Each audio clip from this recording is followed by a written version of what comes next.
Peter Carroll. 8 Magics. Our perceptual and conceptual apparatus creates a fourfold division of matter into the space, time, mass, and energy tautology. Similarly, our instinctual drives create an eightfold division of magic. The 8 forms of magic are conveniently denoted by colors having emotional significance. The 8 types of magic can be attributed to the 7 classical planets, plus Uranus for Octarine. However, in the cause of expanding the parameters of what can be attempted with each of these forms of magic, such an attribution will largely be avoided. The 8 forms of magic will each be considered in turn. Octarine magic. Following Pratchett's hypothesis, the 8th color of the spectrum, which is the magician's personal perception of the color of magic, may be called octarine. For me, this is a particular shade of electric pinkish purple. My most significant optical visions have all occurred in this hue, and I visualize it to color many of my more important spells and sigils on the astral. Before I set sail in a handmade open boat through the Arabian Sea, I was tricked into accepting a huge and priceless star ruby by a wizard in India. It was of an exactly octarine hue. During the most violent typhoon I have ever experienced, I found myself shrieking my conjurations to Thor and Poseidon whilst clinging to the bowsprit as mountainous waves smashed into the boat and octarine lightning bolts crashed into the sea all around. Looking back, it seems miraculous that I and my crew survived. I have kept the octarine stone, uncertain as to whether it was passed to me as a curse, a joke, a blessing, or a test, or all of these things. Other magicians perceive octarine in different ways. My personal perception of octarine is probably a consequence of sex purple and anger red being my most effective forms of gnosis. Each should seek out the color of magic for himself. The octarine power is our instinctual drive towards magic, which, if allowed to flower, creates the magician's self or personality in the psyche, and in affinity with various magician god forms. The magician's self varies naturally between magicians, but has the general characteristics of antinomianism and deviousness, with a predilection for manipulation and the bizarre. The antinomianism of the magician's self arises partly from the general estrangement of our culture from magic.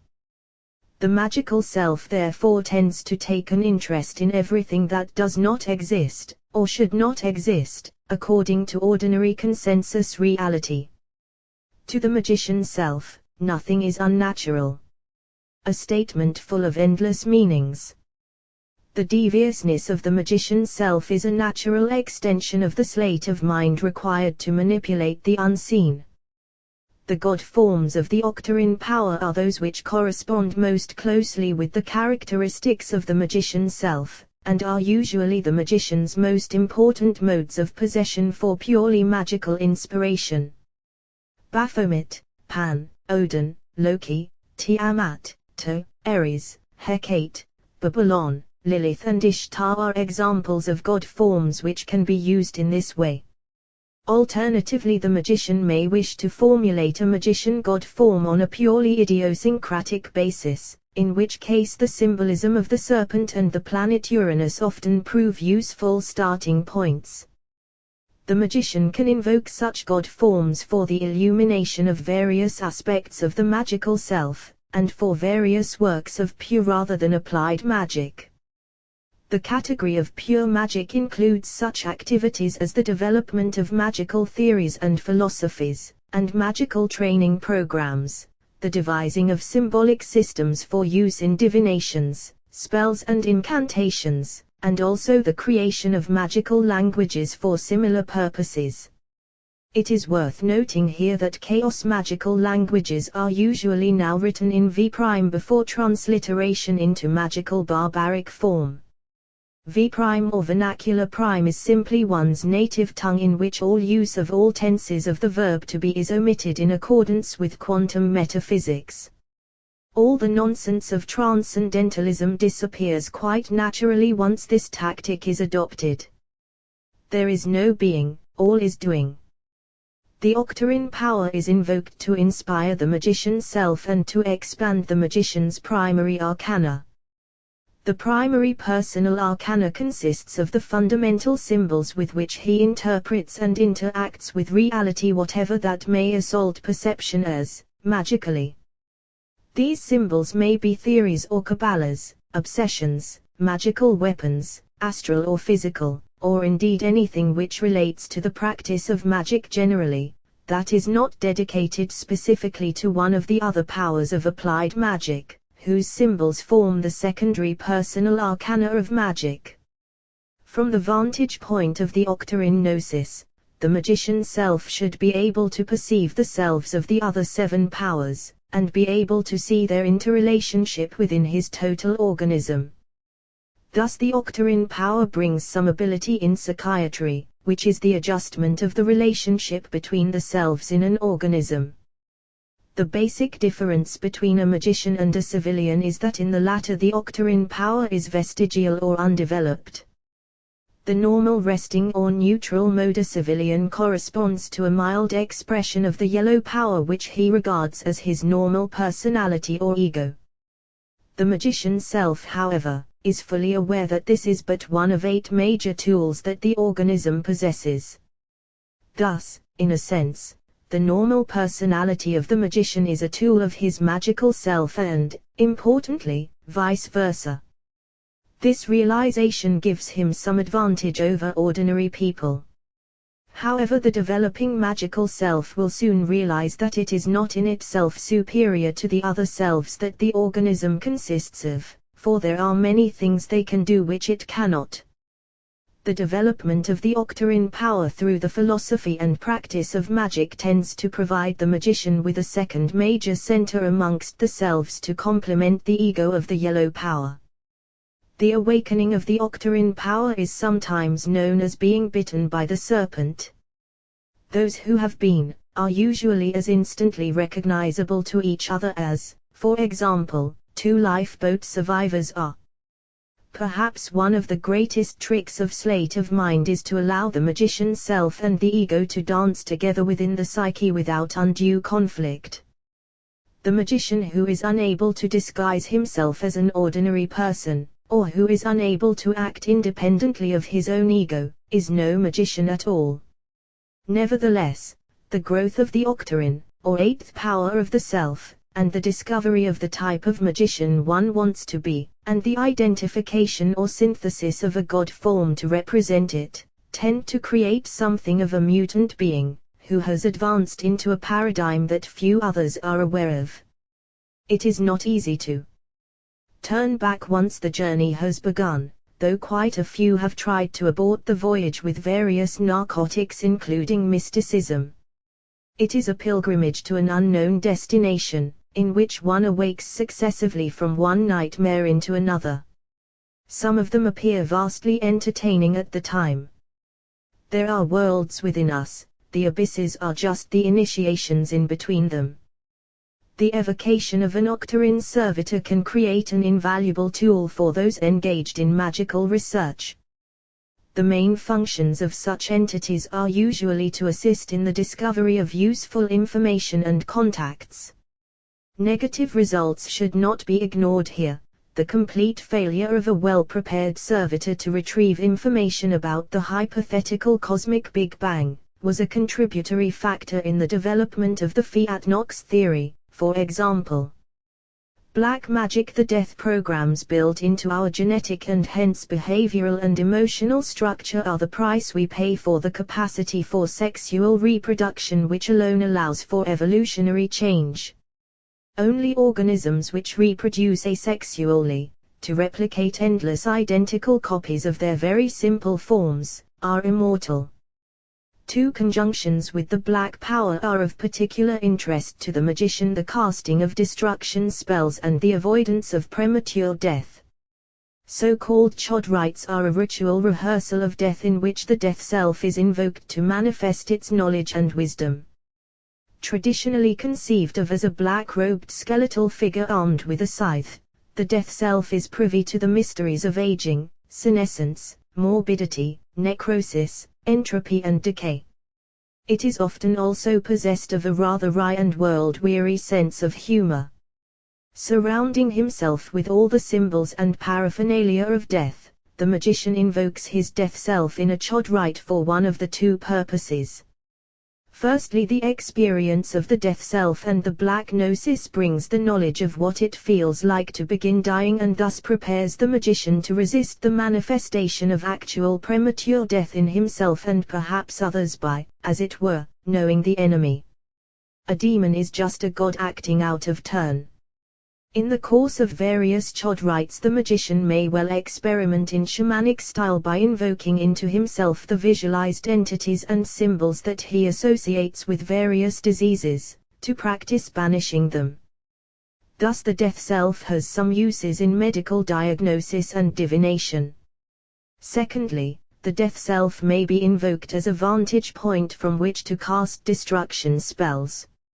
In this case the invocation takes the same general form, but the conjuration is usually called an entropy rite.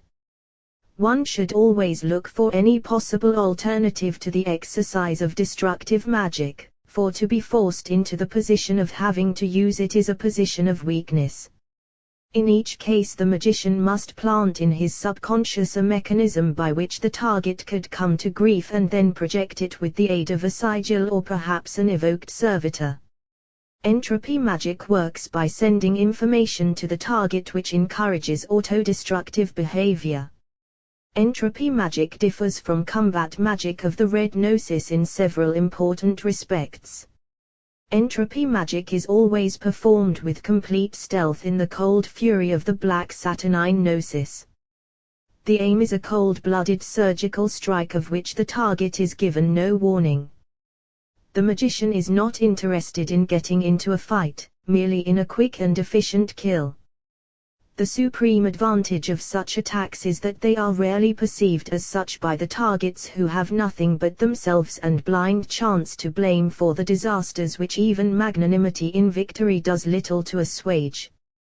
One disadvantage, however, is that it is rather difficult to present invoices to clients for effects that appear to be due entirely to natural causes.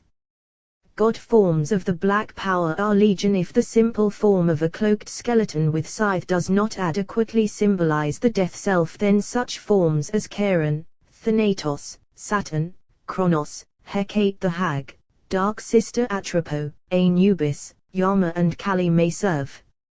Servitors of the black power are rarely established for long-term general use, partly because their use is likely to be infrequent and partly because they can be danger to their owner, thus they tend to be made and dispatched for specific single tasks. Blue magic wealth is not to be measured in terms of assets, but rather in terms of how much control over people and material, and thus ultimately one's own experiences, one achieves by economic activities. Money is an abstract concept used to quantify economic activity. Thus wealth is a measure of how well you control your experiences with money. Assuming that varied, exciting, unusual and stimulating experiences are preferable to dull ones, and that they tend to be expensive for this reason, then the main problem for most people is to find a highly efficient form of money input which has the above agreeable qualities. The aim of wealth magic is to establish a large turnover of money which allows agreeable experiences at both the input and output stages. This demands what is called money consciousness. Money has acquired all the characteristics of a spiritual being. It is invisible and intangible. Coinage, notes and electronic numbers are not money. They are merely representations or talismans of something which economists cannot coherently define. Yet although it is itself intangible and invisible, it can create powerful effects on reality. Money has its own personality and idiosyncratic tastes. It avoids those who blaspheme it, and flows towards those who treat it in the way it likes. In a suitable environment it will even reproduce itself.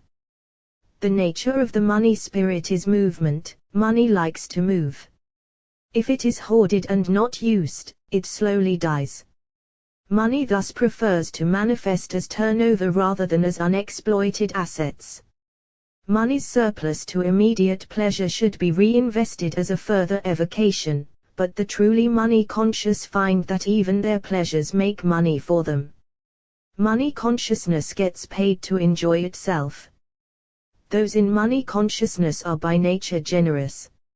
Offer them an interesting investment and they will offer you a fortune. Just don't ask for small cash handouts. The attainment of money consciousness and the invocation of the wealth self consists of the acquisition of a thorough knowledge of the predilections of the spirit of money and a thorough exploration of personal desires. When both of these have been understood, real wealth manifests effortless. Such invocations must be handled with care. The blue gnosis of wealth and desire creates demons as easily as gods. Many contemporary success and sales seminars concentrate on creating an hysterical desire for money coupled with an equally hypertrophied desire for the mere symbols of wealth rather than the experiences the punters actually want. To work like a possessed maniac all day for the questionable pleasure of drinking oneself into near oblivion on vintage champagne every night, is to have missed the point entirely and to have entered a condition of anti-wealth. However, the majority of those who are poor in relatively free societies where others are rich, owe their poverty either to a lack of understanding of how money behaves, or to negative feelings which tend to repel it. Neither intelligence nor investment capital are required in any great degree to become wealthy. The popularity of tales about the misery and misfortunes of the rich is testimony to the ridiculous myth prevalent amongst the poor, that the rich are unhappy. Before beginning works of blue magic, it is essential to seriously examine all negative thoughts and feelings about money and to exorcise them. Most of the poor people who win in lotteries, and only the poor regularly enter them, manage to have nothing to show for it a couple years later. It is as if some subconscious force somehow got rid of something they felt they did not really deserve or want. People tend to have the degree of wealth that they deeply believe they should have. Blue magic is the modification of that belief through ritual enactment of alternative beliefs. Blue magic rituals may thus involve exorcisms of negative attitudes to wealth, divinatory explorations of one's deepest desires, and invocations of the wealth self and the spirit of money, during which the subconscious wealth level is adjusted by ritual expression of a new value, and affirmations of new projects for the investment of resources and effort are made. Hymns and incantations to money can be delivered. Checks for startling sums can be written to oneself and desires can be proclaimed and visualized. Various traditional god forms with a prosperity aspect can be used to express the wealth self, such as Jupiter, Zeus and the mythical Midas and Croesus. Simple money spells are rarely used in modern blue magic. The tendency nowadays is to cast spells designed to enhance schemes designed to make money. If one fails to provide a mechanism through which money can manifest, then either nothing will happen or the spell will flesh by strange means, such as a legacy from the untimely death of a much beloved relative, for example. Serious blue magic is never attempted by conventional forms of gambling. Conventional gambling is an expensive way of buying experiences which have nothing to do with increasing one's wealth. Blue magic is a matter of carefully calculated investment. Anyone but a fool should be able to devise an investment that offers better odds than conventional forms of gambling. Red magic: as soon as humanity developed the organization and weapons technology to defeat its main natural predators and competitors, it seems to have applied a fierce selection mechanism to itself in the form of internecine warfare. Many of the qualities we regard as marks of our evolutionary success, such as our opposable thumbs and tool-handling abilities, our capacity for communication by sound, our upright posture, and our capacity to give and receive commands and discipline, were almost certainly selected for during millennia of organized armed conflict between human bands. Our morality reflects our bloody history, for whilst it is taboo to attack members of one's own tribe, it remains one's duty to attack foreigners. The only debate is over who constitutes one's own tribe. When enthusiasm for war is limited, we devise sports and games in which to express our aggression. From the whole ethos and terminology of sport, it is plain that sport is just war with extra rules. However, it should not be supposed that war is completely without rules. Wars are fought to improve one's bargaining position in war. The enemy group is a resource that one wishes to gain some measure of control over. Wars are fought to intimidate one's adversaries, not to exterminate them. Genocide is not war. The structure and conduct of war reflects the fight-or-flight program built into our sympathetic nervous system. In battle, the aim is to intimidate the enemy out of the fight mode and into flight mode.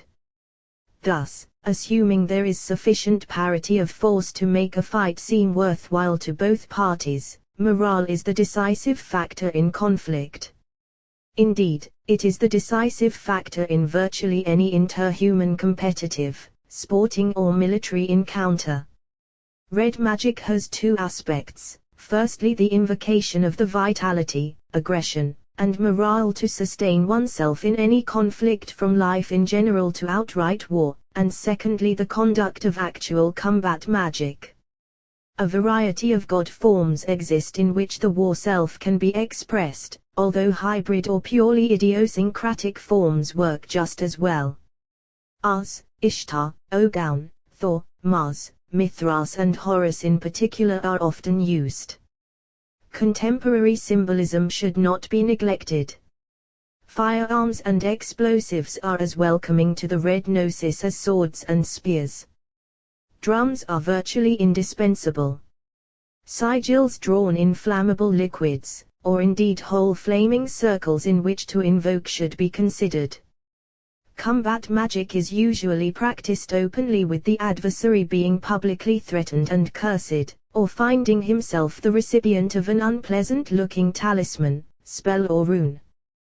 The aim is intimidation and control of one's adversary, who must therefore be made as paranoid as possible and informed of the origin of the attack.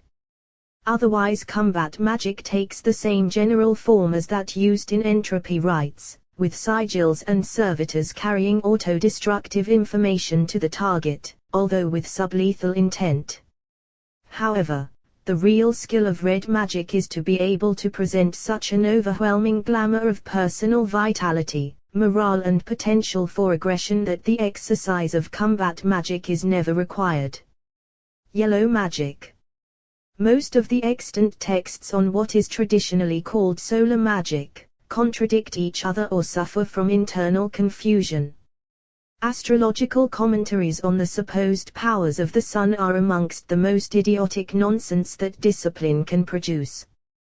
This is because the yellow power has four distinct but related forms of manifestation within the psyche. This fourfold division has led to immense problems in psychology, where various schools of thought have chosen to emphasize one in particular and to ignore those which other schools have alighted upon. The four aspects can be characterized as follows. Firstly, the ego, or self-image, which is simply the model the mind has of the general personality, but excluding most of the extreme behavior patterns that the selves are capable of. Secondly, charisma, which is the degree of self-confidence that a person projects to others. Thirdly, something for which there is no single English term, but which can be called laughter creativity. Fourthly, the urge to assertion and dominance. All these things are manifestations of the same yellow power, although their relative emphasis varies greatly between individuals. Success in most human societies usually results from a skillful expression of the yellow power. The strength of the yellow power in an individual seems to bear a direct relationship to levels of the sexual hormone testosterone in both sexes, although its expression depends on personal psychology. There is a complex interplay between testosterone levels, self-image, creativity, social status and sexual urges, even if they are unexpressed. In esoteric terms, the moon is the secret power behind the sun, as most female magicians realize instinctively, and most male magicians discover sooner or later. The ego gradually accretes through the accidents of childhood and adolescence, and, in the absence of particularly powerful experiences thereafter, remains fairly constant even if it contains highly dysfunctional elements. Any type of invocation should make some difference to the ego, but direct work with it can achieve much more. Several tricks are involved here. The very recognition of the ego implies that change is possible. Only those who realize that they own a personality rather than consist of a personality, can modify it. For most people, a preparation of a detailed inventory of their own personality is a very difficult and unsettling activity. Yet once it is done, it is usually quite easy to decide what changes are desirable. Changes to the ego or self-image or personality by magic are classed as works of illumination and are mainly accomplished by retroactive enchantment and invocation. Retroactive enchantment in this case consists of rewriting one's personal history. As our history largely defines our future, we can change our future by redefining our past. Everybody has some capacity to reinterpret things which were considered to have gone wrong in the past in a more favorable light, but most fail to pursue the process to the full.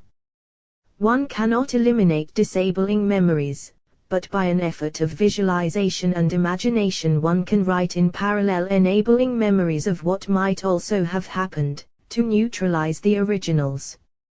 One can also, where possible, modify any remaining physical evidence that favors the disabling memory. Invocations to modify the ego are ritual enchantments and personifications of the new desired qualities. Attention should be given to planned changes of dress, tone of speech, gesture, mannerisms and body posture which will best suit the new ego. One maneuver frequently used in yellow magic is to practice the manifestation of an alternative personality with a specific mnemonic trigger, such as the transference of a ring from one finger to another. Various god forms such as Ra, Helios, Mithras, Apollo and Balder are useful to structure fresh manifestations of the ego, and for experiments with the other three qualities of the yellow power. Charisma, the projection of an aura of self-confidence, is based on a simple trick. After a short while there is no difference at all between the pretense and the actuality of self-confidence. Anyone wishing to remedy a lack of confidence and charisma, and uncertain as to how to begin pretending to these qualities, may find that a day or two spent pretending to absolute zero self-confidence will quickly reveal both the effectiveness of pretense and the specific thoughts, words, gestures and postures required to project either pretense. Laughter and creativity may not immediately seem to be related, but humor depends on the sudden forging of a new connection between disparate concepts, and we laugh at our own creativity in forging the connection. Exactly the same form of elation arises from other forms of creative activity, and if the insight comes suddenly, laughter results. If you don't laugh when you see a seriously brilliant piece of mathematics, then you have not really understood it. It also takes a degree of positive self-esteem and confidence to laugh at something creatively funny. Persons of low self-esteem tend only to laugh at destructive humor and the misfortunes of others, if they laugh at all. Laughter is often an important factor in the invocations of the god forms of the yellow power. Solemnity is not a prerequisite for ritual. Laughter is also a useful tactic in drawing conscious attention away from sigils or other magical conjurations once they are finished with. The deliberate forcing of hysterical laughter may seem an absurd way of ending an enchantment or an invocation, but it has been found to be remarkably effective in practice. This is yet another sleight of mind maneuver which prevents conscious deliberation. The pecking order within most groups of social animals is usually immediately obvious to us, and the animals themselves. Yet within our own society such dominance hierarchies are equally prevalent within all social groups, although we go to quite extreme lengths to disguise this to ourselves. The human situation is further complicated by the tendency of individuals to belong to many groups in which they may have different degrees of social status, and status is often partly dependent on specialist abilities other than displays of naked force. However, assuming that a person can appear competent in the specialist ability that a social group requires, that person's position in the group depends almost entirely on the degree of assertion and dominance that person exhibits. It is basically exhibited through nonverbal behavior which everybody understands intuitively or subconsciously, but which most people fail to understand rationally. As a consequence, they cannot manipulate it deliberately. Typical dominance behaviors involve talking loudly and slowly, using lots of eye contact, interrupting the speech of others whilst resisting the interruption of others, maintaining an upright posture of concealed threat, invading the personal space of others whilst resisting intrusion into one's own, and placing oneself strategically in any space at the focus of attention. In cultures where touching is frequent, the dominant always initiate it, or pointedly refuse it. Either way, they control it. Submissive behavior is of course the reverse of all the above, and appears quite spontaneously in response to successful dominance from others. There is a two-way interaction between dominance behavior and hormone levels. If the levels change for medical reasons, then the behavior tends to change, but more importantly, from a magical point of view, a deliberate change of behavior will modify hormone levels. Fake it till you make it. There is nothing particularly occult about the way some people are able to control others. We simply fail to notice how it is done because nearly all the behavioral signals involved are exchanged subconsciously. Dominance signals do not tend to work if their recipients perceive them consciously. Thus in most situations they must be delivered subtly and with gradually increasing intensity. One of the few situations where such signals are exchanged deliberately is in military hierarchies, but this is only possible because of the immense capacity for direct physical coercion that such systems exhibit. Break the formal rules of nonverbal communication with an officer and he will have a sergeant instill some submission by direct means. Eventually the formal rules become internalized and function automatically, allowing enough obedience to permit mass self-sacrifice and slaughter. The yellow power is the root of most of the best and the worst of what we are capable. Green magic. There is inevitable a considerable overlap in what is written in popular magic books on the subject of Venusian love and lunar sex magic. Consequently, a planetary nomenclature has been largely avoided in this text. Although love magic is frequently performed in support of sexual objectives, this chapter will confine itself to the arts of making other people friendly, loyal and affectionate towards oneself. Friends are probably anyone's greatest asset. My address book is easily my most valuable possession. As with erotic attraction, it is first necessary to like oneself before others will. This ability can be enhanced by appropriate invocations of the green power. Most people find it easy to elicit friendliness from people that they like themselves, but making persons who are not disposed to friendship towards you become friendly, and making persons who you do not like at all friendly towards you, are valuable abilities. An unreciprocated friendship is a disability only to the person offering it.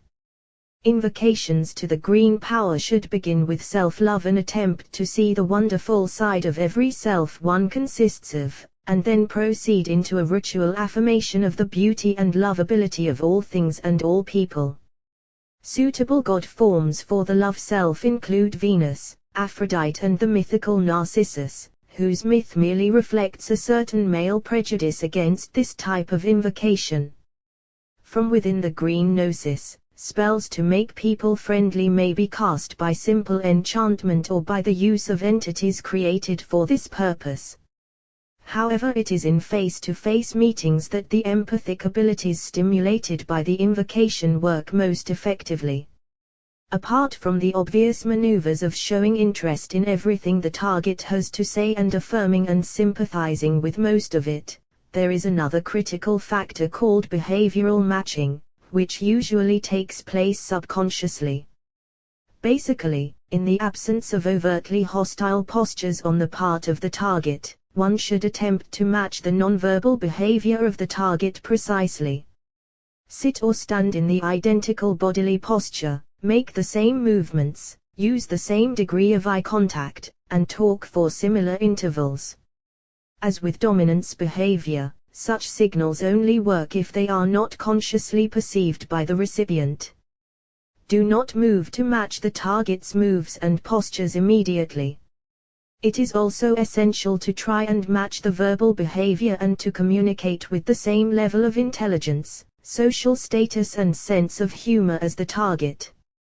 Before I made myself wealthy, I used to practice these abilities when hitchhiking. Soon, even people whom I found quite ghastly were buying me lunch and transporting me far out of their way. Empathy will get you anywhere. Orange magic charlatanry, trickery, living by one's wits and thinking fast on one's feet are the essence of the orange power. These mercurial abilities were traditionally associated with the god forms which acted as patrons to doctors, magicians, gamblers and thieves. However, the profession of medicine has now partly dissociated itself from charlatanry since doctors discovered that antibiotics and hygienic surgery actually worked. Nevertheless, about 80% of medications are still basically placebos, and the profession still retains the mercurial caduceus for its emblem. Similarly, the profession of magic has become less dependent on charlatanry with the discovery of the quantum probabilistic nature of enchantment and divination and the virtual abandonment of classical alchemy and astrology. Pure magic is now best described as an expression of the octarine power, having an Uranian character. Yet charlatanry still has its place in magic as in medicine. Let us not forget that all conjuring tricks were once part of the shamanic warm-up repertoire in which something lost or destroyed is miraculously restored by the magician to get the audience in the right mood before the serious business of placebo healing began. In its classical form, the magician puts a dead rabbit in a hat before pulling out a live one. To the list of professions drawing heavily on the orange power one must now add salesman, confidence trickster, stockbroker and indeed any profession with an extreme heart attack rating. The motive power of the orange gnosis is basically fear, a species of fear which does not inhibit the user, but rather creates an extraordinary nervous speed that produces quick moves and answers in tight corners. The apotheosis of the wit self is the ability to enter that state of mental overdrive in which the fast response is always forthcoming. This ability is, paradoxically enough, created by not thinking about thinking, but rather allowing anxiety to partially paralyze the inhibitory process themselves so that the subconscious can throw out a quick-witted response without conscious deliberation. Invocations of the orange power are best delivered at frantic speed and gnosis can be deepened by the performance of mentally demanding tasks such as adding up large lists of numbers in one's head or ripping open envelopes containing difficult questions and answering them instantly, activities which should be persisted with until a breakthrough to the experience of thinking without deliberation is achieved. Varied god forms can be used to give form to the wit self. Hermes, Loki, Coyote the trickster and the Roman Mercurius are often employed. Orange magic is usually restricted to invocations designed to enhance general quick-wittedness in secular activities such as gambling, crime and intellectual pursuits. Enchantments and evocations performed subsequent to an invocation of the orange gnosis rarely seem to give results as effective as the invocation itself in my experience. Perhaps something should be said about crime and gambling for the benefit of those hotheads who may misunderstand what can be done with orange magic in support of such activities. Theft is ludicrously easy performed methodically, yet the majority of thieves get caught after a while because they become addicted to anxiety, which they experience as excitement and start taking risks to increase it. The novice thief who, in state of extreme anxiety, takes something in a situation of zero risk, does not of course get caught, and neither does the careful professional. However, there are few careful professionals because there are far easier ways of making money in most societies for people with that kind of ability. The great majority of thieves, however, always manage to find some way of incriminating themselves because the anxiety of the theft itself fades, only the anxiety of punishment remains. Those quick-witted and outwardly cool enough to thieve successfully can easily make more from salesmanship. There are 3 types of persistent gambler. The losers account for 2 types. Firstly, there are those addicted to their own arrogance, who just have to prove that they can beat pure chance or the odds set by the organizers. Secondly, there are those addicted to the anxiety of losing. Even if they win, they invariably throw it away again soon afterwards. Then there are the winners. These people are not gambling at all, either because they are organizing the odds and stakes, or because they have inside information, or because they are cheating. This is true orange magic. Poker is not a game of chance if played skillfully, and skillful play includes not playing against persons of equal or superior skill, or persons holding a Smith & Wesson to your 4 aces. Most conventional forms of gambling are set up in such a way that the use of anything but the most extreme forms of psychic power will make little difference. I would not bother to bet on odds that I had reduced from 100 to 1 to merely 60 to 1.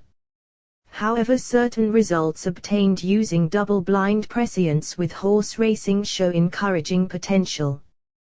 Purple magic. A large proportion of all the cults throughout history have shared one particular characteristic. They have been led by a charismatic man able to persuade women to freely dispense sexual favors to their men. When one begins to look, this feature is startlingly common to many ancient cults, monotheistic schismatic sects and modern esoteric groups. Many, if not the majority of adepts past and present were, or are, whoremasters. The mechanism is quite simple: pay the woman in the coinage of spirituality to service the men who repay you with adulation and accept your teachings as a side effect. The adulation from the men then increases your charisma with the women, creating a positive feedback loop. It can be a nice little earner until old age or a police raid catches up with the enterprise. The other danger is of course that the women, and eventually the men, may come to feel that constant changes of partners work against their longer-term interests of emotional security and reproduction. The turnover in such cults can thus be high, with young adults constantly replacing those approaching early middle age. Few religions or cults lack a sexual teaching, for any teaching provides a powerful level of control.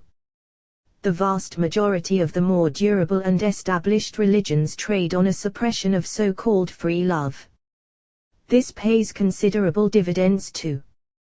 Women's position becomes more secure, and men know who their children are.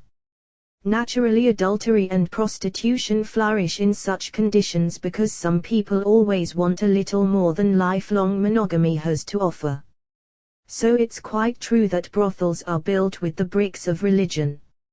Indirectly so with conventional religions, directly so with many cults. All this begs the question of why it is that people have such an appetite for wanting to be told what to do with their sexuality. Why do people have to seek esoteric and metaphysical justification for what they want to do? Why is it so easy to make a living selling water by the river? The answer, it appears, is that human sexuality has some built-in dissatisfaction function of evolutionary origin. Our sexual behavior is partly controlled by genetics. Those genes most likely to survive and prosper are those that in the female encourage the permanent capture of the most powerful male available and occasional liaisons clandestine with any more powerful male that may be temporarily available. Whereas in the male, the genes most likely to prosper are those encouraging the impregnation of as large a number of females as he can support, plus perhaps a few on the sly that other men are supporting. It is interesting to note that only in the human female is estrus concealed. In all other mammals the fertile time is made abundantly obvious. This appears to have evolved to allow, paradoxically, both adultery and increased pair bonding through sex at times when it is reproductively useless. The economic basis of any particular society will usually supply some pressure in favor of a particular type of sexuality, and this pressure will be codified as morality, which will inevitably conflict with biological pressures. Celibacy is unsatisfactory, masturbation is unsatisfactory, monogamy is unsatisfactory, adultery is unsatisfactory, polygamy and polyandry is unsatisfactory, and presumably homosexuality is unsatisfactory, if the frenetic merry-go-round of partner exchanges in that discipline is anything to go by. Nothing in the spectrum of possible sexualities provides a perfect long-term solution, but this is the price we pay for occupying the pinnacle of mammalian evolution. So much of our art, culture, politics and technology arises precisely out of our sexual yearnings, fears, desires and dissatisfactions. A society sexually at peace with itself would present a very dull spectacle indeed. It is generally, if not invariably, the case that personal creativity and achievement are directly proportional to personal sexual turmoil. This is actually one of the major but often unrecognized techniques of sex magic. Inspire yourself with maximum sexual turmoil and confusion if you really want to find out what you are capable of in other fields. A tempestuous sex life is not a side effect of being a great artist, for example. Rather, it is the art which is the side effect of a tempestuous sex life. A fanatical religion does not create the suppression of celibacy. It is the tensions of celibacy which create a fanatical religion. Homosexuality is not a side effect of barracks life amongst elite suicide shock troops. Homosexuality creates elite suicide shock troops in the first place. The muse, the hypothetical source of inspiration, usually pictured in sexual terms, is the muse only when one's relationship to her is unstable. Every possible moral pronouncement on sexual behavior has doubtless been given a million times before, and it would be unseemly for a chaoist to re-emphasize any of it. However, one thing seems reasonably certain. Any form of sexuality eventually invokes the whole gamut of ecstasy, self-disgust, fear, delight, boredom, anger, love, jealousy, rage, self-pity, elation and confusion. It is these things which make us human and occasionally superhuman. To attempt to transcend them is to make oneself less than human, not more. Intensity of experience is the key to really being alive, and given the choice I'd rather do it through love than war any day. A dull sex life creates a dull person. Few people manage to achieve greatness in any field without propulsion that a turbulent emotional sexual life supplies. This is the major secret of sex magic. The two minor secrets involve the function of orgasm as gnosis and the projection of sexual glamours. Anything held in the conscious mind at orgasm tends to reach down into the subconscious. Sexual abnormalities can readily be implanted or removed by this method. At orgasm, sigils for enchantment or evocation can be empowered either by visualization or by gazing at the sigil taped to one's partner's forehead, for example. However, this kind of work is often more conveniently performed autoerotically. Although the gnosis offered by orgasm can in theory be used in support of any magical objective, it is generally unwise to use it for entropy or combat magic. No spell is ever totally insulted within the subconscious, and any leakages which occur can implant quite detrimental associations with the sexuality. At orgasm, an invocation can be triggered, this operation being particularly effective if each partner assumes a God form. The moments following orgasm are a useful time for divinatory vision seeking.